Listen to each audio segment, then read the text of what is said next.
What's up, y'all? Jared Sandler with you. Going to start doing this throughout the season, a Saturday MLB notebook. I share some thoughts about some of the goings on around Major League Baseball. And I want to start with the Atlantic League rule implementations this year. In case you missed it, the Atlantic League is going to implement two rules, one for the entirety of the season, one for the back half of the season. The rule that's going to be implemented for the entirety of the season is what they're dubbing the double hook. And that's that they're going to start games with the DH, but then the DH gets eliminated the minute the starting pitcher gets eliminated. And a part of the impetus of this rule is to maintain the interesting strategy that is fun for fans to follow along with and makes for a great conversation, and also incentivize teams for putting an emphasis on starting pitching. Because obviously if the DH is in the lineup over guys on the bench, then that DH is probably a good hitter and certainly a better hitter than the pitchers or the potential pinch hitters that a team would have to burn.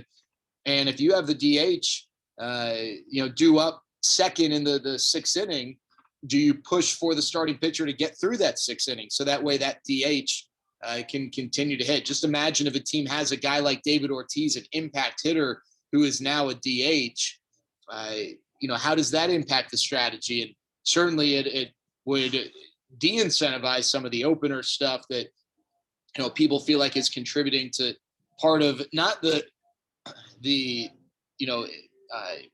strategy that isn't contributing to winning. I think we've learned that these things do, but strategy that is maybe taken away from some of the enjoyment of the game. And a lot of people have said in feedback that has been conducted that the de-emphasis on starting pitching takes away some of the fun. And great example, I think it was Theo Epstein who gave this example, and you watch Kerry Wood's 20 strikeout game. That was amazing. It was awesome. So much fun to see a starting pitcher have that level of success. If a team over 9 innings strikes out 20 guys with 4 different pitchers, you're kind of like, so seeing starting pitchers accomplish things and getting the opportunity to accomplish things, that's what that could do. The other one is going to take place in the back half of the Atlantic League season. That's moving the mound back a foot. Moving the rubber back a foot.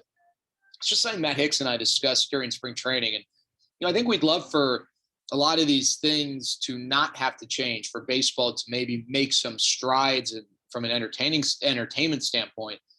But this is one that I don't know how else baseball can accomplish this without totally changing things that have been such a big part of the game and the foundation of the game. And what we've learned is that strikeouts aren't that fun. If a pitcher is going to individually strike out 20 in a game, all right, that's cool. But strikeouts in general aren't fun. And walks, as productive as a walk is, I don't think anyone really enjoys watching a walk. As laissez-faire as a ground out to short can be, it's more fun to see a ground out to short than it is to see a strikeout or a walk. And certainly more exciting to see doubles and triples in action. And the thought is, by moving the rubber back a foot, you give hitters just a little more reaction time, and it gives them a higher chance of putting the ball in play. Some people think that 60 feet, 6 inches is some sacred number. And I guess, it's been that way since 1893, but why? Why has it been that way? Well, Mike Bassick on 105 Through the Fans shared an interesting story. I didn't know that it was initially supposed to be 60 feet, no inches, but it was misinterpreted to 60.6. But regardless, in 1893 and in 1903 and 1923 and 1953, heck, even 1993, guys were not throwing the ball as hard as they are today. I know there are like rumors that Walter Johnson threw 100 miles an hour. I'm going to call BS on that. I don't think he did. I think science kind of has shown how pitchers have evolved, and it would be very odd if there was a guy who threw 100 when other guys were probably throwing 84, 86. But even if he did, he was a diamond in a rough when it comes to velocity. Guys were not throwing nearly as hard then as they are now. And the reaction times are so much tougher now than they ever were. Why is it 60 feet, 6 inches? Why does that make sense? And someone asked me, well, but guys can jump higher and are more athletic on the basketball court. Why don't you raise the rim? Because basketball doesn't have an issue. Basketball doesn't have an issue that needs to be addressed that the rim height can impact. Baseball does. baseball's at a crossroads to try and add entertainment back to the game. And so you got to consider all angles. And there's no real reason why it's 60 feet, 6 inches. It's just, that's how it always has been. But maybe it shouldn't be now that guys are bigger, faster, stronger. They're throwing harder. And this gives hitters more of an opportunity to put the ball in play. Elsewhere around Major League Baseball, the Yankees shortstop situation to me is really interesting. Gleyber Torres, really good offensive player. All right. Didn't have a good year last year and is not off to a good start this year. But, last year is obviously an asterisk year for a lot of guys. Let's see how he performs. Either way, whether he does get back to his, well above 800 OPS ways or not, Yankees have a shortstop situation because Gleyber Torres is not good defensively at shortstop. He's put in the work, but he's not good there. And I'm curious to see this year whether the Yankees go out and maybe trade for a guy like Trevor Story, or if the Astros were to fall out of it, maybe a guy like Carlos Correa, who I felt is a fit in New York just from a temperament standpoint. But from a Rangers angle, if the Yankees are in search of a shortstop, that's a team that's got, seemingly unlimited funds and would be a competitor for some of these guys the Rangers might be pursuing, like a Story or a Seager or a Correa. I don't think that obviously Lindor's off the market and Javi Baez, I don't know if he's good anymore. Javi Baez is good defensively for sure, but he swings at everything. He swings and misses a lot. His stretch from 2018 to 2019 seems like it was years and years ago. He was horrible last year, and he's not very good this year. And guys who have the strikeout to walk rate that he does don't typically have sustained success. So just something to follow. Listen, if you're a Rangers fan, hope for Gleyber Torres to improve defensively so the Yankees don't feel like they need to add a shortstop. But it is something worth following. Trevor Bauer. There's been a lot of talk here recently about Trevor Bauer and, the ball stuff. And some people think that, it's MLB going after him because he calls out Major League Baseball and, he's a villain to Major League Baseball. And I say, great. Trevor Bauer is a villain. Sure. Some people love him. Some people hate him. Either way, he is a player who elicits and evokes emotion. How many players in Major League Baseball are there like that? Major League Baseball, whether they want to make him a villain or not, needs to celebrate the fact that he's a character. He's a really good pitcher, won the Cy Young Award last year. Whether you agree with him or the way he goes about things or not, he's someone who, in his mind, has the best interests of the game at heart. And he's not someone who is a detriment to the game.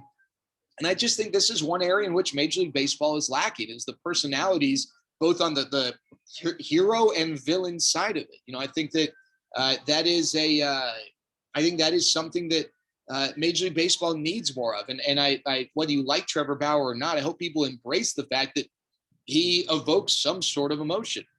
And then finally, two things, actually, the replay, instant replay. I'm not someone who asks the question, should instant replay stay or go? I think instant replay makes too many big calls in big moments to make sure the right call is made. To me, it's how can you improve instant replay? One idea that I saw floated around on Twitter was prevent the umpires who make the call at the replay command center from knowing what the call in the field was. So that way they don't know whether they're protecting their friends or not. That's tough to do because when you see a replay and in that picture, the umpire, gives the out or the safe call, it's tough to be able to cut that out. While I do love that idea, I just don't know if practically it's possible. The idea I do like is you have an independent group of rules officials, not umpires, rules officials who are familiar front and back with the rule book, know the game, who make the calls. And these are people who maybe you keep anonymous from the umpires. They're not current or former umpires. They are independent rules arbiters.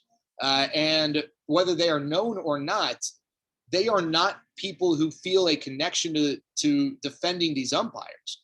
And maybe that would change some of the calls that on replay appear to be missed, but end up getting upheld because, as some people believe, it's umpires looking out for umpires. Final thing, Dodgers Padres last night, 12-inning game. You had pitchers in the field, you had fielders pitching, but it was a dramatic game.